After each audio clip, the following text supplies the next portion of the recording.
It was a sunny, beautiful day. A father and son are standing on a hill looking at the workers cutting down trees. The father asks his son what he thinks about a question. What does he think is the most necessary virtue for a lord? The son looks at his father with curiosity and uncertainty. He is surprised by this turn of events. Why this question? He answers uncertainly that it is probably generosity. The father says that this is a good answer. The son then asks, what is the correct answer if he is wrong? The father replies that the most important virtue for a lord is a kind and warm heart. The father is Richard Valencia, Lord Leshill. The son did not understand his father's answer and asked if he thought he had a good heart. Then, the father explained that the virtue required of a lord depends on the situation in each case. A lord must be able to be a friend, a part of the family, and sometimes a villain. And his son must learn to be in all these different roles. And no matter what situation he finds himself in, as long as he does his best, he can form an alliance with anyone he meets in his life. Their conversation was interrupted by a shout from outside. A laborer was running toward them with a question. When the worker came running up, he apologized for interrupting their conversation and asked the Lord to do one thing he knew of, if it was not difficult. Richard replied that yes, he would do it without any problem. But before he did, he asked his son Simon and the laborer Charles to step aside. The tired laborer breathed a sigh of relief, and the Lord stretched out his hand and began to say the spell. Simon watched his father's magic with admiration. Richard summoned a portal from which waves of black magic began to erupt, covering the ground in front of him. When the spell hit the ground, it began to boil and bubble. From this boiling liquid, skeletal hands began to appear.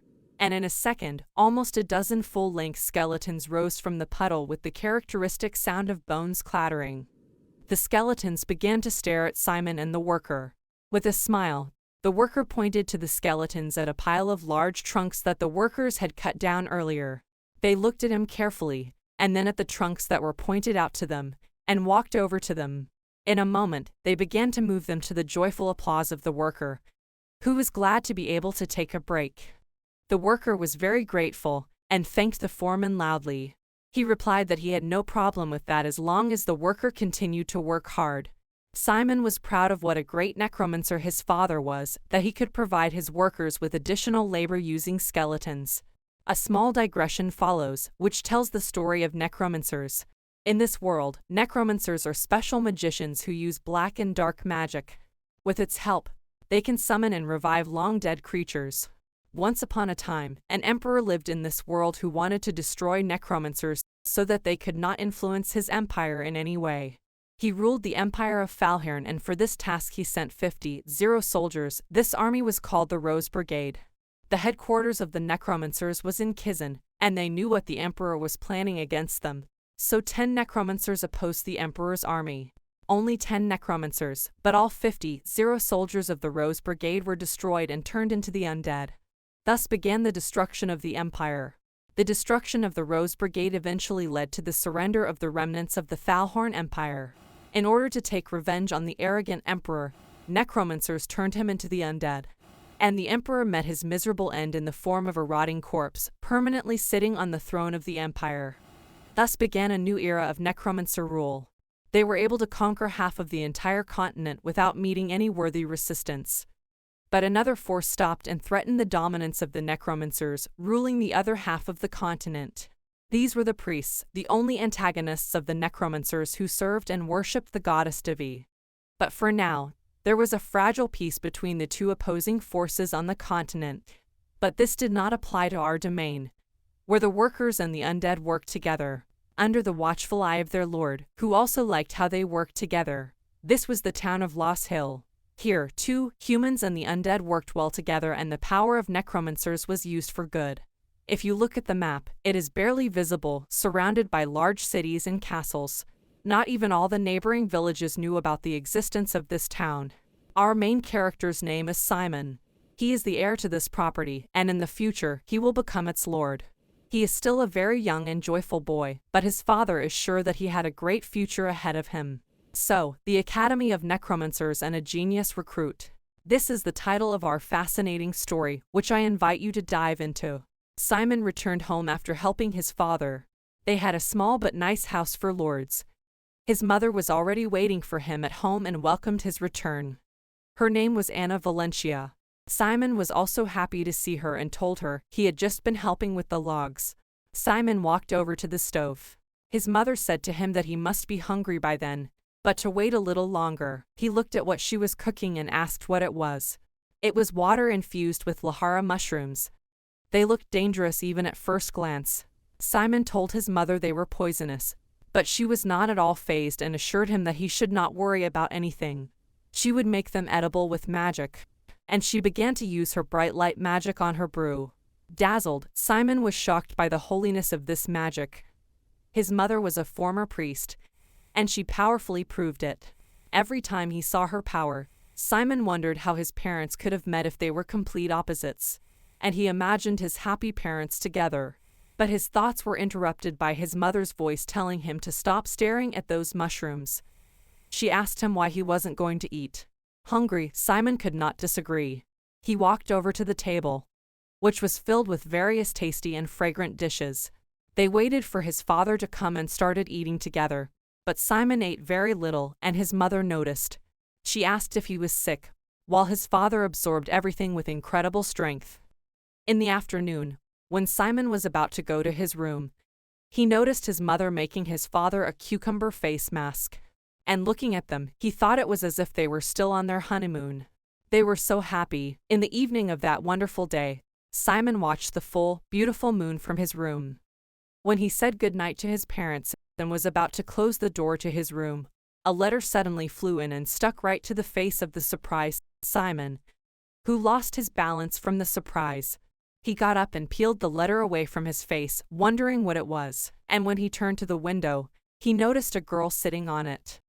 She had appeared there as if with the rustling of leaves, and now she was greeting him with a smile on her face. Surprised, Simon was a little scared and could not say anything in response. He turned his back on her without answering, as if he had not seen anything. He thought it was a hallucination or a dream. So he decided to lie down on the bed and fall asleep. However, the girl was not going to give up and jumped into the room screaming.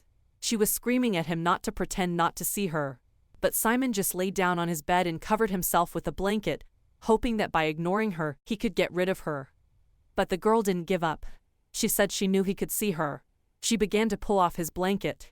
She asked him to get up now, but none of them gave up, and each of them pulled the blanket in his own direction. Simon realized that they would not let go of him and exhaled tiredly. Then he sat down on the bed and asked who she was. How did she get here? Was she lost? The girl irritably assured him that she was not lost and that he was stupid. She said confidently that she was here to see him. Simon Valentius. She pointed her finger directly at him. He asked in surprise how she knew his name. And she started to explain about the letter, when, bam.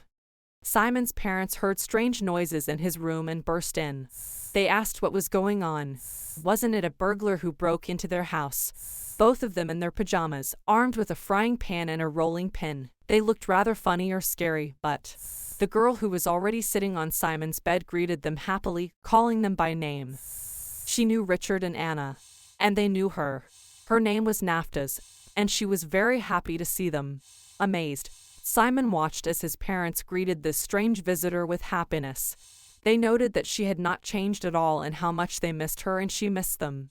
His parents told Simon to introduce himself with all due courtesy. This is the legendary Nephthys Archbold. And she began to look proudly at Simon. And then he began to remember everything he had been told. He looked at her with disbelief. Was it really Nephthys Archbold? No way. Are you sure it was Nephthys Archbold? She was the one who had made the emperor of the Thalhorn Empire her dead puppet. Could she be the same witch of death who had lived for over 300 years? And she told him that, yes, she was the very same Nephthys Archbold of Kizen. Excited, Simon began to understand the letter that had come to him. Could it be the same one? And he began to open the letter. Nephthys asked for permission to make him a formal proposal. With a trembling hand, he began to take the letter out of the envelope. Opening it, he began to read. It was indeed an invitation. The letter informed him that he had been accepted to study at the Necromancer Academy in Kizen because of his great potential. After he read the letter, Nephthys extended her hand to him and invited him to come to Kizen. As she said goodbye, she told him that they would see each other in Kizen. and she was looking forward to seeing him there. And she disappeared into the moonlight. Simon was left to contemplate the breeze that picked up the leaves and the moonlight that filled everything around him. His father interrupted Simon's thoughts by asking to see the letter. He wanted to examine everything in detail because he was worried about his son, although he always knew that this day would come sooner or later. Simon couldn't help but agree, so he quickly gave the letter to his father. Richard began to read the letter aloud, but Simon interrupted him with a question. He asked his father what the letter meant when it referred to Kizen. His father began to explain to him that it was the center of the Dark Alliance and the headquarters of the Necromancers. This place also serves as a school for the education of young necromancers. The chancellor of this school in Kizen is Nephthys, whom he had just seen. Simon asked incredulously, "Chancellor?" and his memory flashed back to her behavior when she was here, more like a child than an adult. Richard noticed the expression on his son's face and told him that she really didn't look like a chancellor, but that it didn't matter at all, because looks can be deceiving. Simon had so many questions, and he didn't know where to start. The first thing he asked was where was Kizen? Was it far from their home? His father, plunging into old memories, answered that it was really far away. Kizen is located on an island called Roke, and you can get there only by ship, which sails from Landrestein, the capital of the Kingdom of Dresden. Then, on that ship, you have to sail for quite a long time to reach the right island. However, his father assured him that he shouldn't worry. There were many interesting and fun things to do in Landrestein, and the island of Roke itself was an incredibly beautiful place. And Kizen is also known for its stylized uniforms worn by its residents. Surprised, Simon repeated, "Uniforms." Simon asked what was going to happen and how. His mother replied that this would keep him busy until the initiation ceremony began. His father assured him that there was still much to prepare and due to become a necromancer. He should study hard at school to gain the necessary skills. However, first they were going to open his core. The mother asked the father if he wanted to teach his son a little bit of black magic. The father was all for it and said he would be happy to teach him. He also told Simon that he should learn how to breathe properly, so he shouldn't expect to sleep until tomorrow. They had a lot to do. Joyful and confused at the same time, he did not even know what to say to his parents. He was breathless about the upcoming trip. After meeting with Nephthys that day, Simon began the busiest week of his life. There were so many things to prepare for Kizen. His mom and dad had nothing but good things to say about the school, and convinced him that he would have fun there and would love it. But the sudden news of their son's departure worried them both. His father continued to teach him. He told him that some spells might hurt, but he had to be patient. And Simon endured all the pain and tried his best. For 3 days this week, he didn't sleep at all as he formed the core with his father's magic.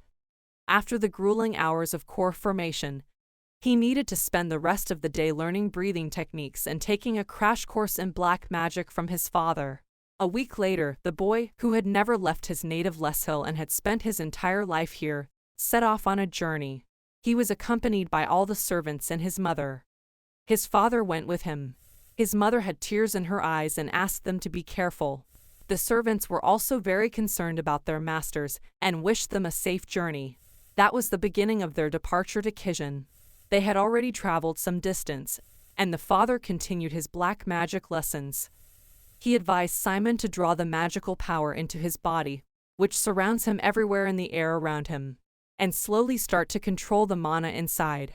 After that, Simon had to move it through his core. It was as simple as that. His father wondered if he could feel the mana getting harder inside him. Simon did not answer. He was completely focused on the process. The blue energy began to surround him from all sides, and it seemed that he was drawing energy from the environment into his core.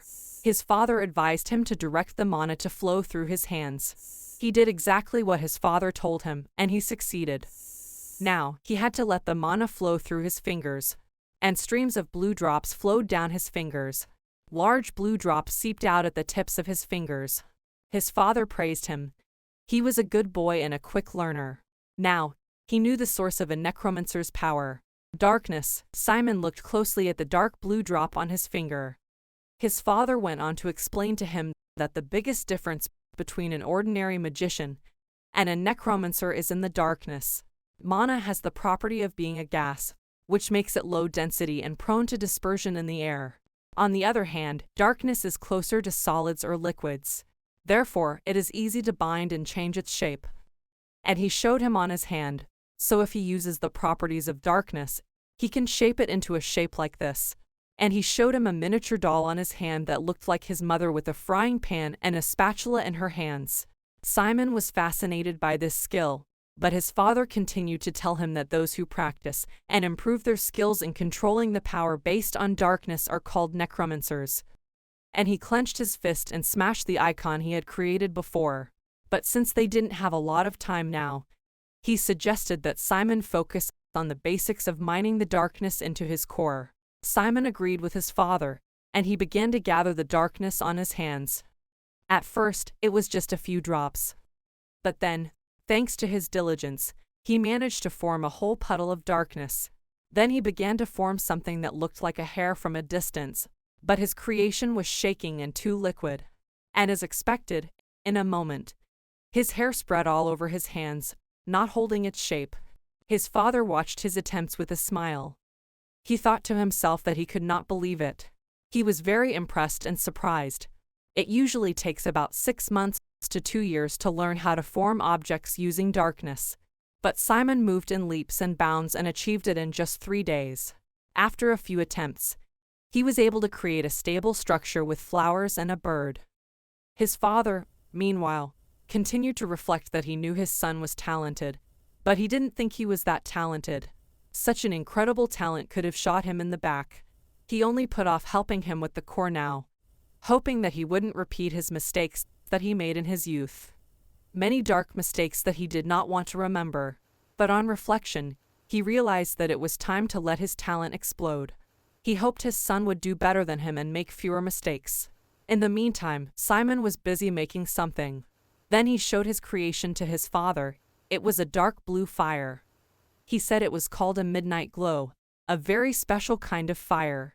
His father thoughtfully remarked that his darkness was a beautiful shade of blue. Simon was very excited and asked his father if it was a good thing that his darkness was this midnight blue color. Is it a rare shade for necromancers? Did it make him talented? They just smiled in response. And then he said that it was just a color and it didn't affect anything. At this news, Simon's hands dropped and his sparkle evaporated. Their carriage stopped with a squeak of wheels, and the driver of their carriage said that they had arrived. His father told him that not at all. This was just the border of the kingdom of Dresden. Here he had to leave it. Simon was saddened by this news, but just in case he asked what he meant. His father replied that he was sorry that he could not tell him the reason, but because of ancient events, he could not enter the territory of the kingdom of Dresden. It was a long time ago, and it is a long story. The father began to instruct Simon that he should decide for himself and think before every action. Simon needed clarification. Richard assured him that he shouldn't worry. He could guarantee him that he would cope with everything that awaited him better than anyone else. And he is really proud to have such a wonderful son. The father remained standing on the road, watching the carriage that was taking his son to a new life. He wished him good luck and safety on his journey as he saw the last outlines of the carriage in the distance. A week later, they were on the road to the kingdom of Dresden. Simon finally arrived in the capital, which looked like an ordinary city of the late Middle Ages. However, when he entered the city, it was clear that everything was more complex. In the capital, in the crowd of people, there were no less skeletons, and perhaps even more. And skeletons not only of people, but also of other creatures. It was a beautiful city, Landrestein. One look at it took Simon's breath away. He had never seen such majestic buildings and lively crowds of people before. He realized that this city was very big and he should be on the lookout for trouble. As he walked through the crowd, he kept looking back nervously and clutching his leaflet with the address of his destination. It read, 239, Camel Road, Landrestein. The conductor would be waiting for him. But this told him nothing at all. He didn't even know what street he was on. He decided to ask some of the people in the crowd. Simon noticed a beautiful girl in the crowd and approached her. He asked if he could ask her to help him. But when she turned to face him, It turned out that one of her eyeballs was hanging on a muscle and dangling at the level of her chin. She politely asked how she could help. Simon was in a very uncomfortable position. He could barely stop himself from running away or pulling away from her because that would be rude. Restraining himself and stammering, he managed to ask how he could get to the address written on the note.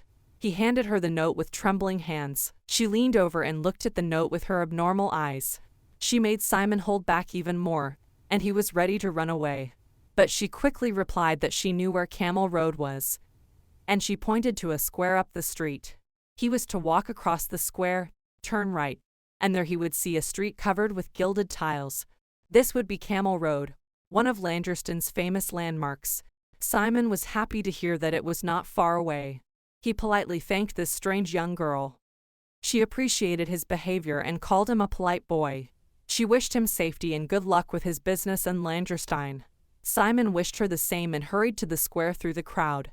Simon did not notice it, but as soon as he got away from the lady, a man who was secretive and unnoticeable in the crowd approached her. He started asking her questions too. With all his charisma, he asked her for a favor, but Simon did not notice this and carefully reread his note again as he walked to the square. Meanwhile, the person who was supposed to meet Simon could not wait for him and asked herself why he was taking so long. She wondered if he might have gotten lost himself. Simon was in trouble. The man who had been chasing him turned out to be a common mugger who had spotted the rich newcomer as a gawker in town. And now Simon felt very sorry for letting his father down. He was in an alley with a whole gang of robbers, who were now ordering him to throw everything he had on the ground. His bag, his clothes, absolutely everything. They were laughing at such a foolish commoner who was so easy to deceive and trap. Simon thought that now he would have to arrive in Kizen later than expected. And now we fast forward an hour earlier to see how he got into such trouble. Simon was standing on Camel Road looking at the house numbers. Suddenly, someone approached him. A young man asked him if he was going to 239 Camel Road. Simon was excited. He thought it was the guide mentioned in the note. And the man confirmed it to him. He said that he was his guide. And he is here because he did not come on time to the address. He thought that his guest must be lost, and so he started looking for him until he found him here. Simon shook the man's hand and told him that he was glad to meet him. He introduced himself and said his name was Simon Valencia. The man also introduced himself as Roly, the Langerstein guide. This so-called guide invited him to follow him. He would lead him first to his accommodation. On the way, the guide told him that he was glad he found the boy before he got into trouble. There are so many bandits in this city trying to rip off inattentive tourists. This is when Simon started to have questions. Something was wrong here, and he knew what it was. Seeing his questioning expression, the guide clarified that he meant pickpockets, muggers, overpriced vendors, all those things. But Simon didn't let on. He was watching this pseudo-guide carefully. When they came to an alley, Simon said to this guide, "So that's why you're trying to rob me like this too?" The guide froze in his tracks, not expecting this turn. However, he quickly composed himself and quickly put a smile on his face. He casually replied that he didn't quite understand what the guy meant. Simon then began to explain to him that he was constantly looking down and constantly holding his lower vest pocket to check if his thing was still with him, right. Then he went on to say that judging by the size of the pocket and the crease, it was a knife. The guide was very surprised by the boy's observation. He started to make excuses again, saying that it was all just for self-defense and that he had misunderstood. But it was already clear that his lie was falling apart. Finally, Simon pointed out to him that Howl was the name of a goat living in Lost Hill. Guide Roly was terrified. The guide was shaking. He asked Simon why he followed him, knowing all this. What kind of a madman is he? And he pulled his knife out of his pocket. This seemed to be a sign to his accomplices, who immediately surrounded Simon. Feeling the support of his accomplices, the pseudo-guide felt more confident. And swearing, he told Simon that in the end, it didn't matter who he was. He would beg for mercy in front of all of them. Now, he will put everything he has on the ground. His bag, his clothes, absolutely everything. Simon calmly refused, even though he was surrounded by robbers on all sides. Another of the robbers threatened him with a knife and told him that he was a guy from the village and did not quite see the whole picture. Simon made a quick movement and asked if it looked like he couldn't see anything now. The angry robber rushed at him with a knife and shouted that they would kill him right there. But Simon easily dodged his stab, and he calmly looked at the surprised robber, preparing for a counterattack. Then he quickly grabbed his wrist and squeezed it so that he dropped his knife to the ground. A loud crunch of broken bone followed, and the accomplices were frightened and shocked. Simon told them that sometimes he met people like them on his property. He was still holding the unfortunate thief's hand. He called them scum, mixing with good people and then ripping them off in the name of protection fees and other nonsense. And it was his duty as the heir to the Lord to cleanse and destroy all such filth as they were.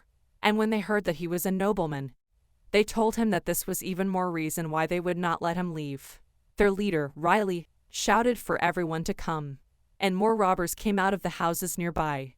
Simon thought that, unfortunately, he was going to have to stay here because of this trouble. Then a beautiful black-haired girl appeared in the alley, wearing gold earrings decorated with rubies. She said with relief that she had finally found him. She walked down the alley, clacking her high heels. Some of the bandits began to pay attention to her, but she was talking to Simon. She had been waiting for him for so long that she had to look for him herself, since he hadn't shown up. Riley asked irritably, "What else?" The girl with black hair stopped holding one of the locks of her luxurious hair in her hand. She turned to Simon that it looked like he was dealing with some small annoying things at the moment. Riley replied to her not to worry. They were outnumbered and were going to deal with him quickly and get out of here.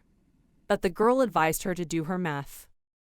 The wall of one of the houses nearby cracked and began to fall apart, scattering debris. With noise and cracking, bones began to break through the wall of stone and wood. The girl asked if they knew that this building was a skeleton shop. Dozens of skeletons began to emerge from the gap in the wall, banging their bones. The frightened bandits only managed to shout that it was a necromancer. But it was too late. One word from the girl and all the skeletons attacked the robbers. None of them could escape. They did not know mercy and did not pay any attention to the screams of these poor idiots. Riley was speechless at the sight of the skeleton.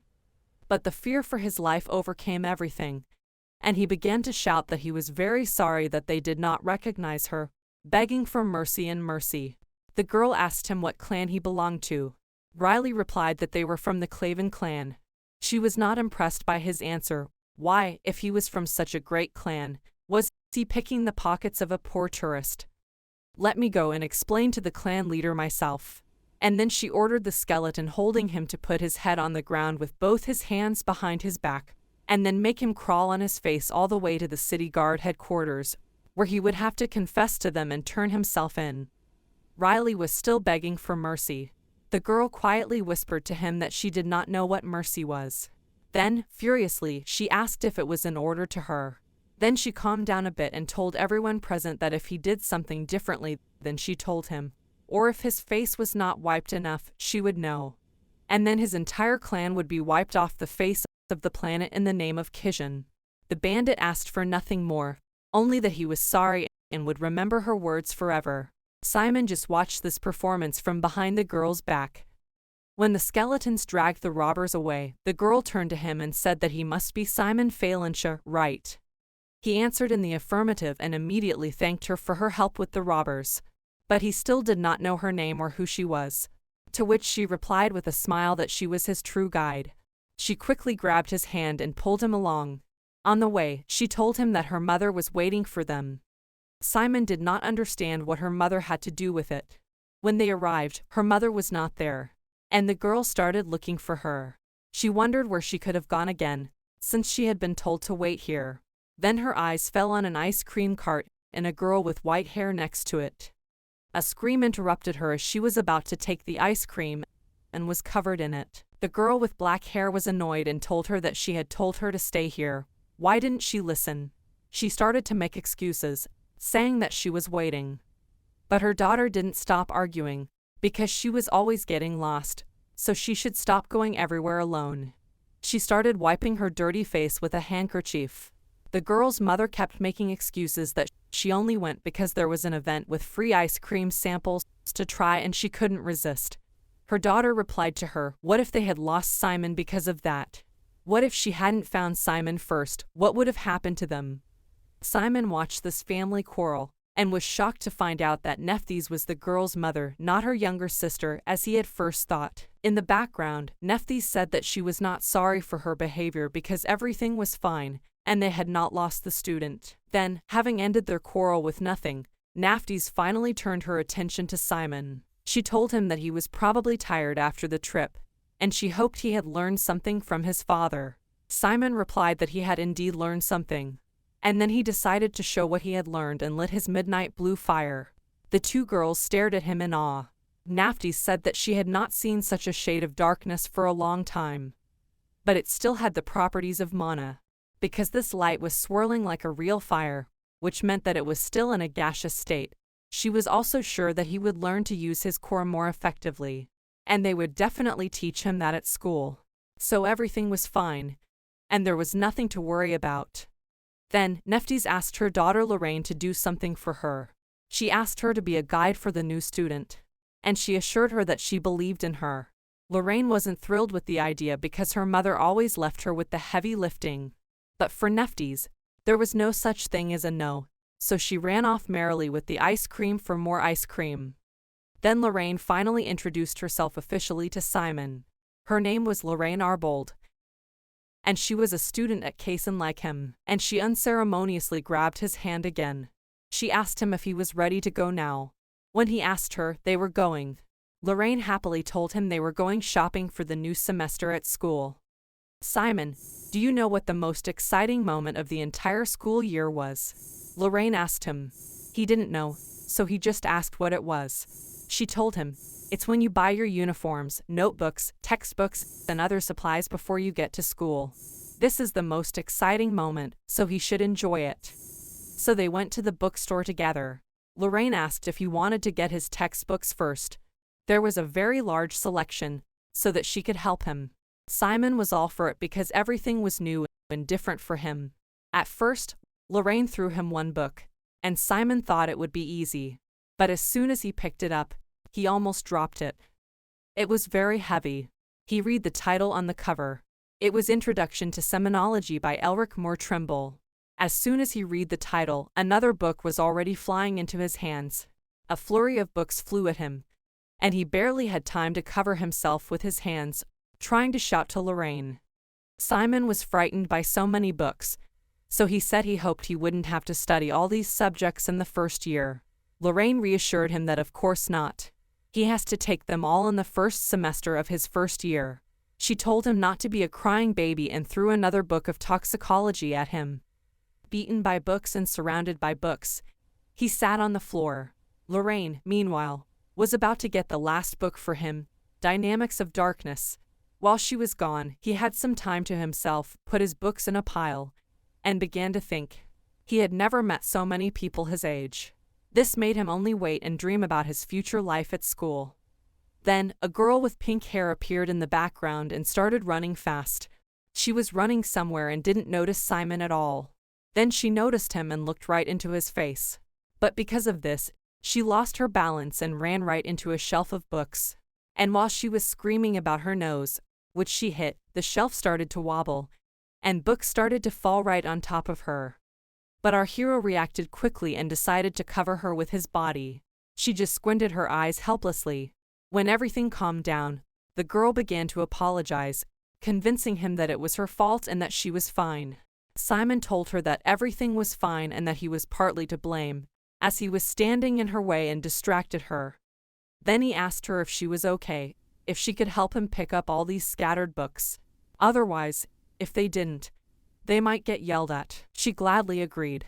While they were picking up the books, they started a conversation, and she asked if he was also a new student at Kizen. Simon confirmed her guess. Then she happily introduced herself, saying that her name was Cindy Vives, and she was a new student. She asked what his name was. He introduced himself as Simon Phalancha. She was very pleased to meet him. Cindy told him that she was from a remote town in the north, so she had yet to have any close friends here. Simon assured her that she was not alone, and they were in this boat together, because he had no friends yet either. Cindy's eyes lit up. She She could not believe her ears. Then she asked if it would be okay for him if, and she stopped in mid-sentence. Finally, she made up her mind and asked if she could say hello to him at school. Simon happily replied that, of course, he would. He was going to ask her the same thing. When they finished putting their books away, Sandy said she had to run because her father was waiting for her. Simon assured her that he would be waiting to meet her at school. And when she was about to leave, Simon asked her to wait. He asked her if she would mind returning his wallet. She was caught and surprised, but it didn't upset her at all. Cindy began to make excuses. She thought she wouldn't get caught because she had used spiritual magic to steal the wallet. She wondered how he had noticed. Simon began to explain that he had noticed his wallet flying out of his pocket along with the books falling down. Cindy wondered how he could have just noticed that. He must be playing a trick on her. She asked if he was going to become a master in spiritualism as well. Simon replied that he hadn't decided yet. Then Cindy poked him right in the chest with her finger and assured him that she knew it. Kizen is on a whole other level. She can't believe it. Kizen must be full of kids like him. She can't wait any longer to start school.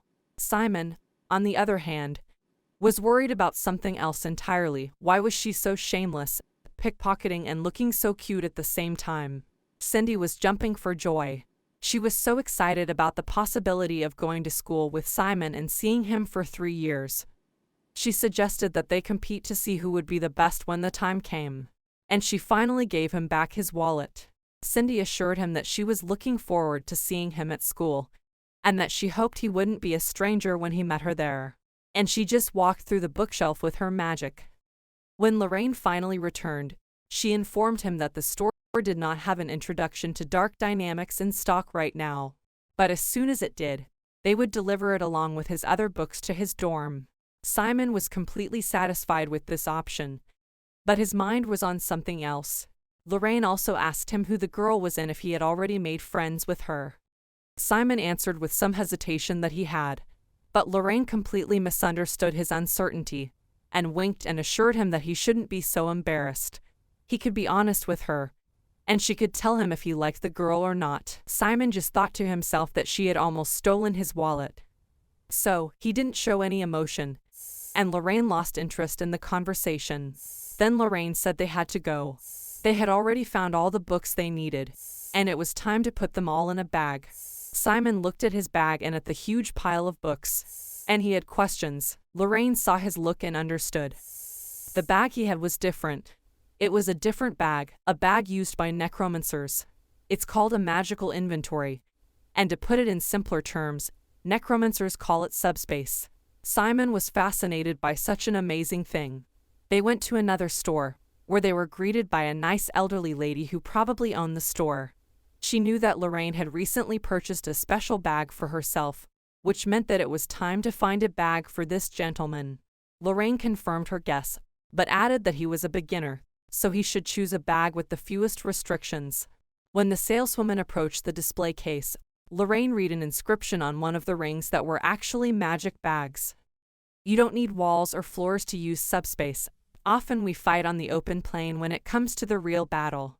To which the store owner replied that she has great eyesight and taste, and if it is a special case, she can show a prototype that has yet to be released to the mass market. She would make an exception just for them. And she held out this special ring to Simon. He immediately put it on. Lorraine told him that he should feel the darkness flowing through him into this ring. Then he should feel something like a touch. And Simon felt it as if he had touched a handle or a lever.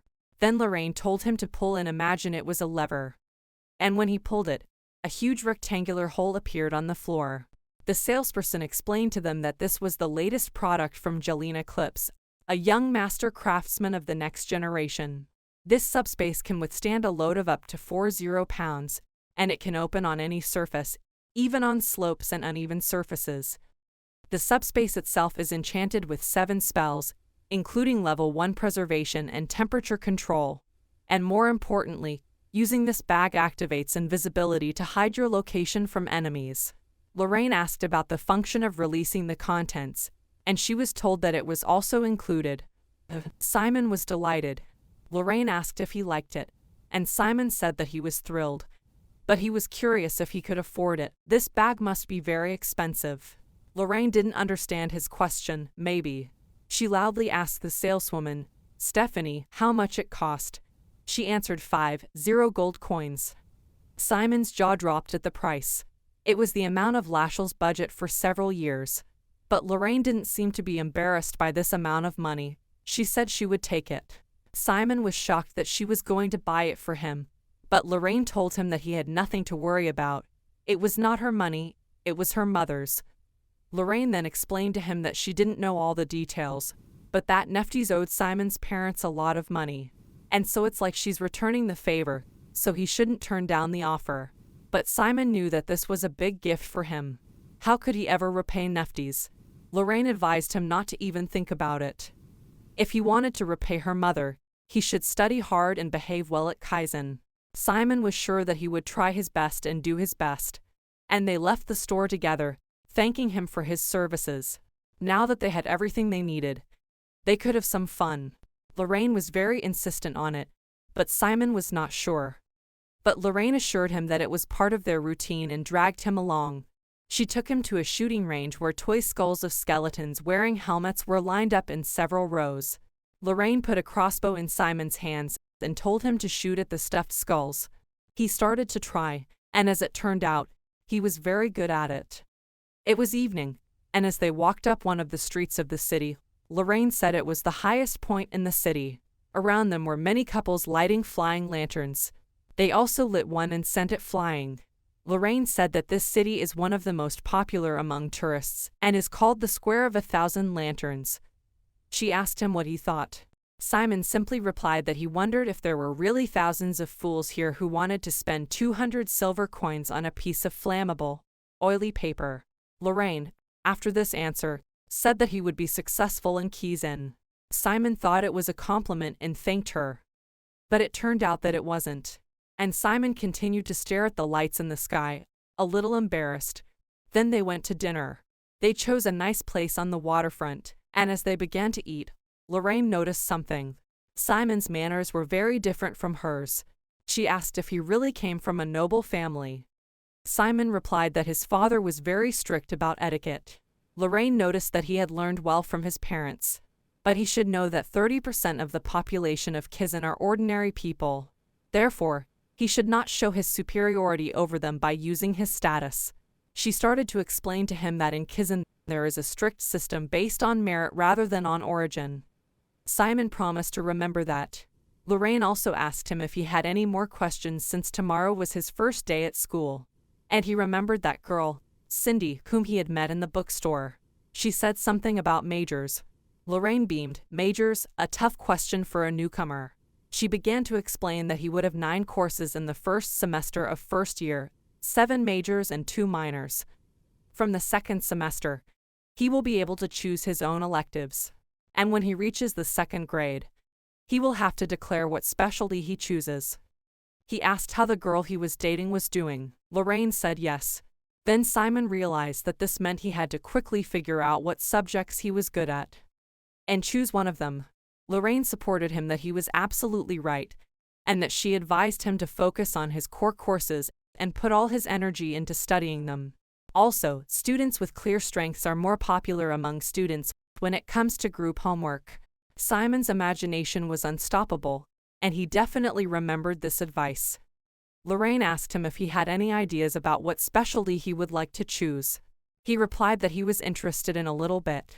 Simon was grateful to Lorraine for helping him with the bandits and was impressed with her skills. Lorraine appreciated his potential choice. She also thought that summonology was great. This science is imbued with the mood of orthodox magic.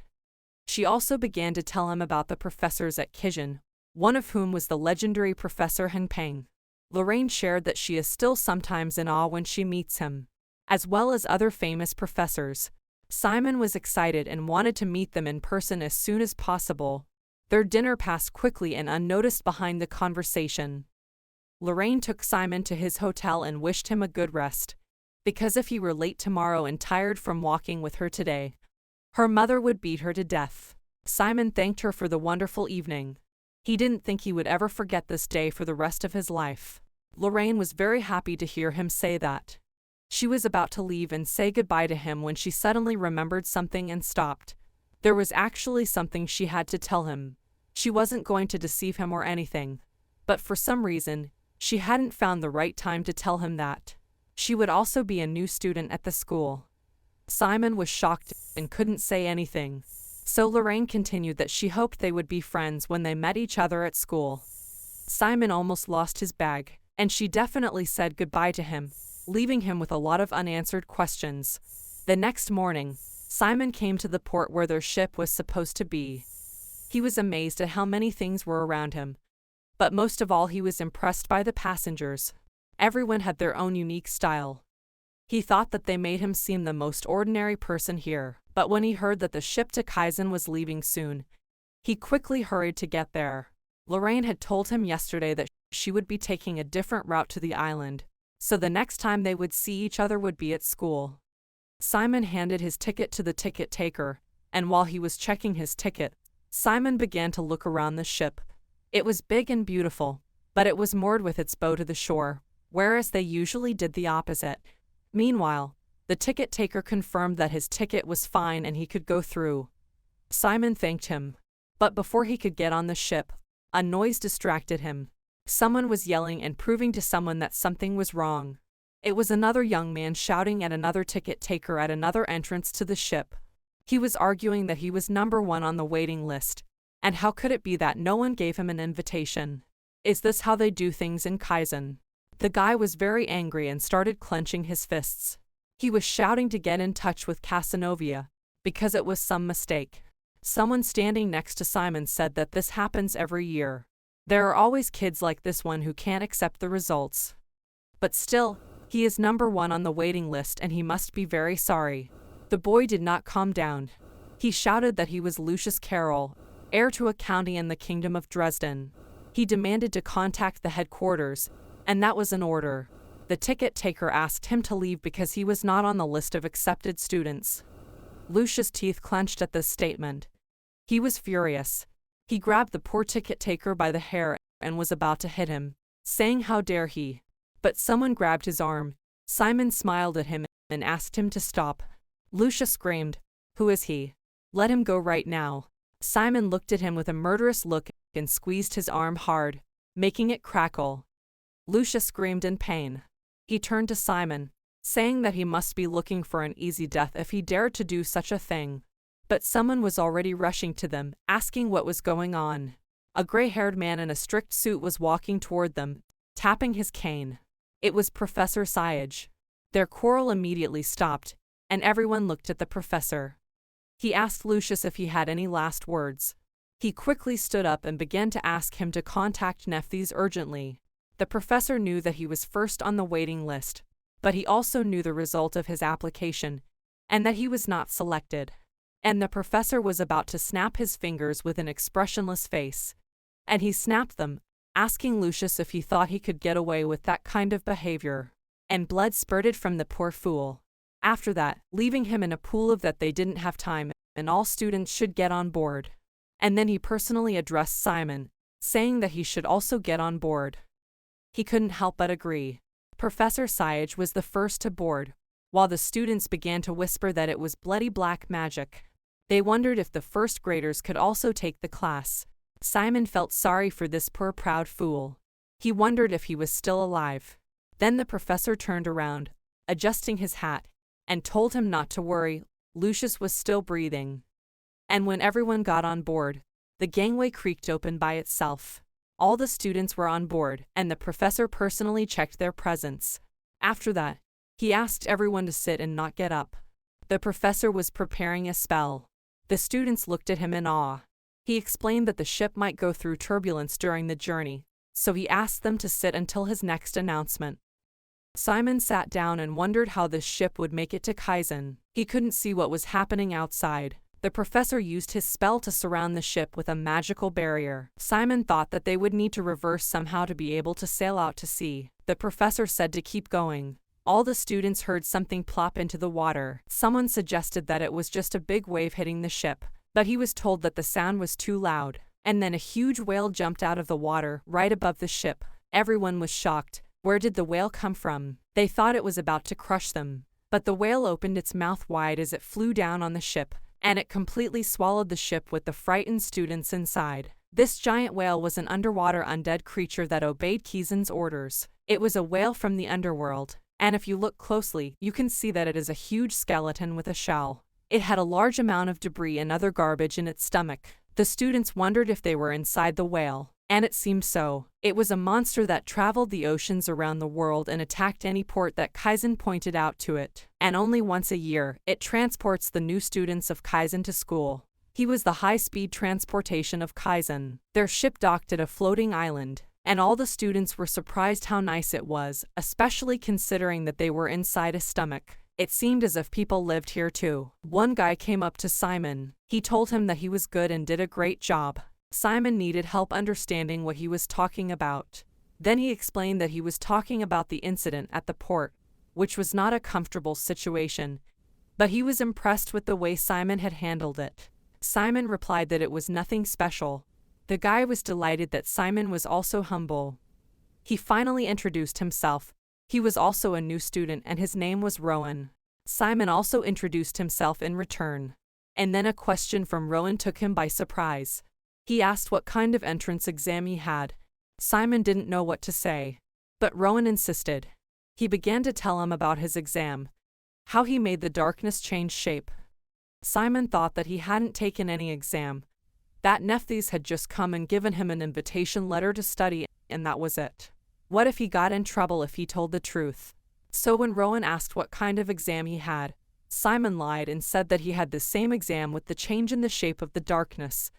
Rowan was happy about this coincidence. An official announcement was made over the loudspeakers above them. He was calling for all students to return to the ship. They were almost at their destination. Simon could not believe it was so soon. As they climbed onto the ship, Simon noticed something strange. The water around them began to get more violent. All the students went down into the hold, but the professor stayed on deck.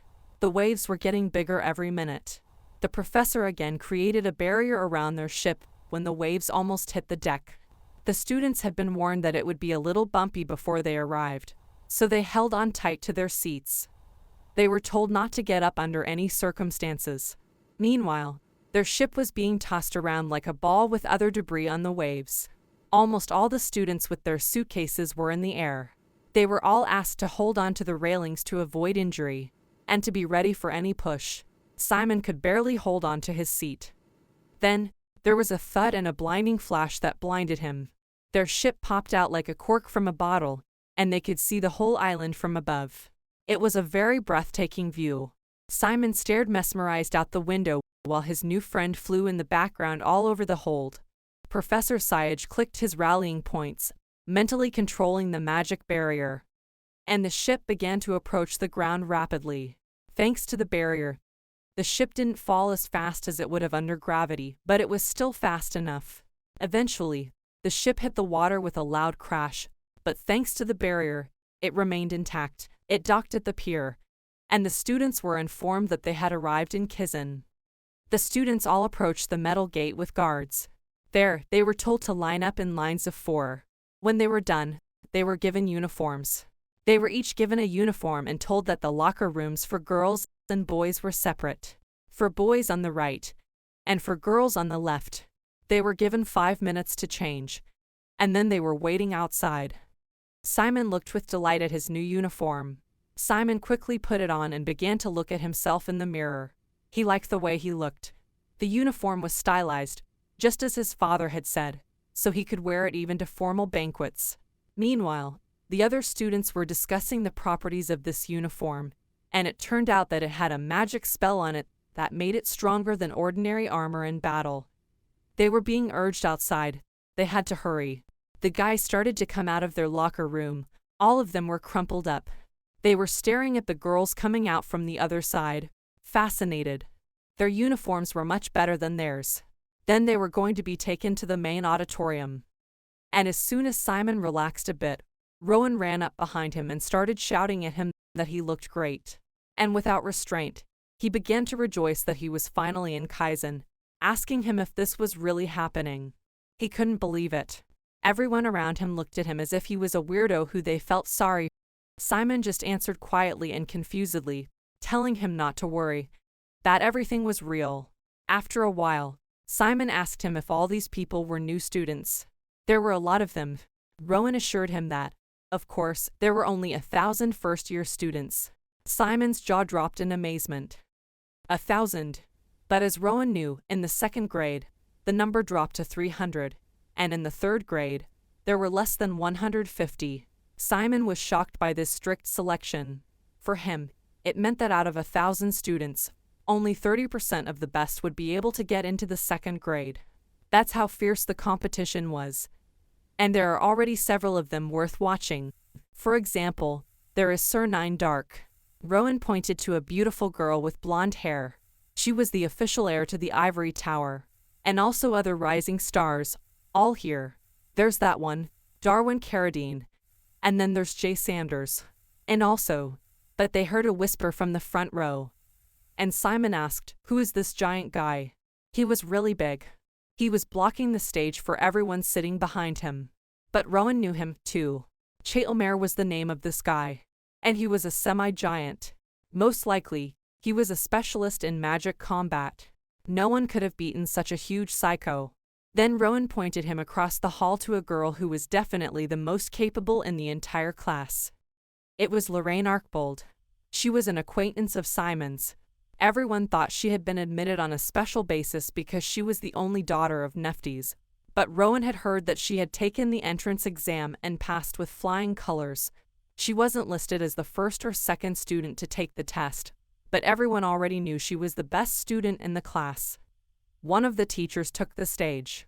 He asked for the students' attention and announced the beginning of the ceremony. The professor congratulated all the new students on their enrollment. As a proud Kizen participant, he continued his speech, inspiring students to study. And finally, he expected the students to do their best.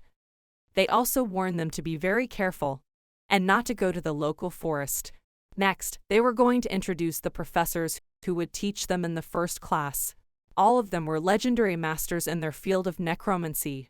Rowan could not help but exclaim with joy that he had seen them all in magazines. They were introduced to Professor Backle. He smiled and waved to everyone. The other professor in the background seemed to be very tired of these ceremonies. Simon applauded the professors who were introduced to him. But he noticed to himself that Nephthys was not there. Surely, such a distinguished chancellor was not going to come to this boring ceremony for newcomers. It would be an honor to meet her even in the third grade. Is it really true? The host continued to lead the ceremony. Then, he announced that the student representatives would now take the oath of office. All the students had to stand up from their seats. When they stood up, Simon asked Rowan if this was the final part of the ceremony. He replied that it was. The top two students, a male and a female student, would come up and take the oath. Simon was curious about who they could be. The presenter continued that the students whose names he called would come to the podium. The second best student was Sir Nine Dark, and she walked up to the podium to the admiring gazes of the students. And then the number one best student was Simon Phalanxa. He did not even realize at first that his name had been called. The huge hall was silent. The host asked if Simon Phalanxa was even here, and then the realization hit him like a bolt of lightning. Thank you for watching. If you liked this video, click like, subscribe, and type in the comment if you want part 2. See you in the next video.